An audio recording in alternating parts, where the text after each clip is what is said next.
काबुल पर कब्जे के बाद पहली बार सामने आया है तालिबान। तालिबान के प्रवक्ता ने बताया सरकार चलाने का रोड मैप इस्लामिक शरिया कानूनों से चलेगा अफगानिस्तान। यह बिल्कुल क्लियर कर दिया गया है। जबीउल्लाह मुजाहिद का यह बयान, अफगानिस्तान में इस्लामिक कानूनों को लागू करेंगे, यह कहा है जबीउल्लाह मुजाहिद ने, जिसका चेहरा पहली बार दुनिया ने देखा।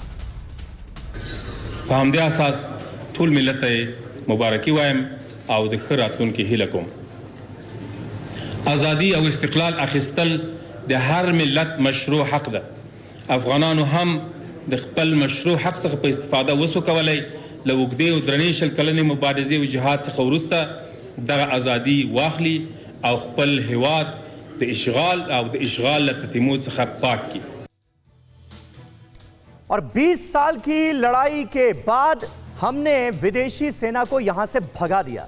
इस तरह के अल्फाजों का इस्तेमाल अमेरिकी फोर्सेस के लिए किया गया है। अनिल त्रिगुनायत जी से आप कैसे देखते हैं? एक तो यह कहना तालिबानी प्रवक्ता का, दूसरी अभी यह ताजा खबर आ रही है कि जैसे ही तालिबान का कब्जा हुआ अफगानिस्तान पर, बहुत सारे अमेरिकी वेपन्स, हथियार, सुरक्षा उपकरण तालिबान ने लूट लिए हैं। बाकायदा व्हाइट हाउस ने कंफर्मेशन कर दिया है।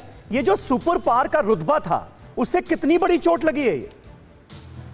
देखिए, अमेरिका के लिए तो सबसे जो मैं समझता हूँ डेनिग्रेटिंग बात है वो यही है कि जिस तरह से वो यहाँ से निकल के गए हैं। और अगर इसका जो तालिबान ये कह रहे हैं कि उन्होंने जीत किया और अमेरिका को हराया, तो इसमें गलती क्या है?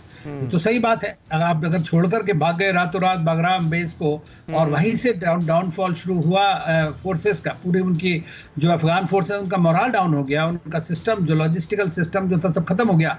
तो मैं ये समझता हूँ कि इसका पूरी रिस्पॉन्सिबिलिटी जो आज हो रही है, ये आप अमेरिका ये नहीं कह सकता कि मेरी जो आज सिचुएशन अफगानिस्तान में है उसमें उनकी कोई रिस्पॉन्सिबिलिटी नहीं है।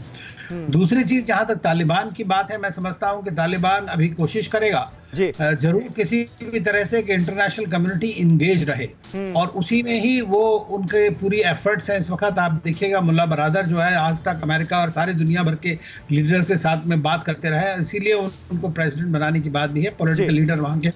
तो जरूर ये इनकी कोशिश यही रहेगी कि वो करते रहें, लेकिन जो ग्रास रूट लेवल पे या डोमेस्टिक उसमें है, अगर ये मैं समझता हूं कि अगर ह्यूमन राइट्स का बहुत ग्रॉस वायलेशन नहीं करेंगे, तो आप देखिएगा कि ज्यादा से ज्यादा मुल्क इनके साथ में रिश्ते बना।